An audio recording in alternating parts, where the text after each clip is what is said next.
ሰላም ቤተሰቦቼ እንዴት አላችሁልኝ? እኔ እግዚአብሔር የተመሰገነ ይሁን በጣም ደህና ነኝ። ዛሬ ጉልባን አሰራር ነው ይዤላችሁ የመጣሁት። የኔ መሰለ ጉልባን አሰራር እንዴት እንደምንሰራ እስከ መጨረሻ ድረስ አብራችሁን ቆዩኝ፣ አብረን እንሰራለን። እንኳን አደረሳችሁ። ቤተሰብ ያልሆናችሁኝ ሰብስክራይብ ያደረጋችሁ ቤተሰብ ይሁኑኝ። ቤተሰብ ያልሆናችሁኝ ደግሞ ላይክ ያደርጋችሁ አብረን እንጀምራለን።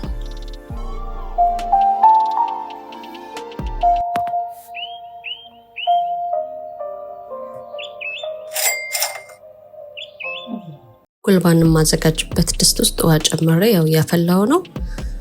ግማሽ ሻይ ማንኪያ ጨው ጨምሬበታለሁ። አለመጨመር ትችላላችሁ። ስንዴውን ቀደም ያጠብየዋለሁ። የተፈተገ ስንዴ በጣም ቆሻሻው እስከሚወጣ ድረስ ንጹህ አድርጌ ነው ያጠብኩትና ይሄው እንደምታዩት ንጹህ ሆኗል። እሱን ነው የተጠቀምኩት። እሱን ጨምርበታለሁ።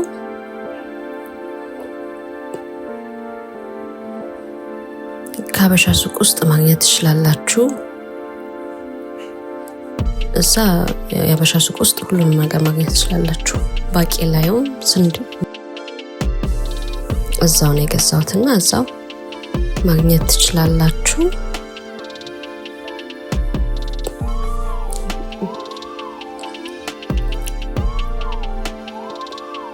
የተከካውን ባቄላ አጥቤው አዘጋጅቼዋለሁ።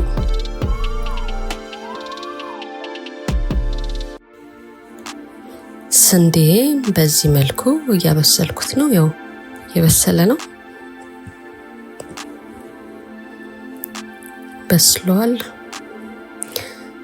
እንደምታዩት ያው በስሏል። በጣም መብሰል የለበትም። ከባቄላው ጋር ድጋሚ ስለማበስለው ትንሽ ውሃ መጠጥ ብሏል።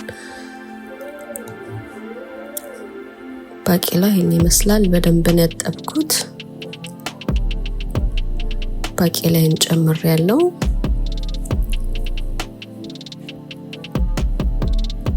አንድ ላይ አድርጌ በደንብ አበስለዋለሁ።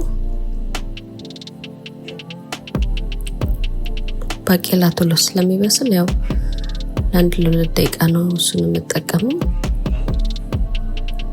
ከስንዴው ቶሎ የሚበስለውና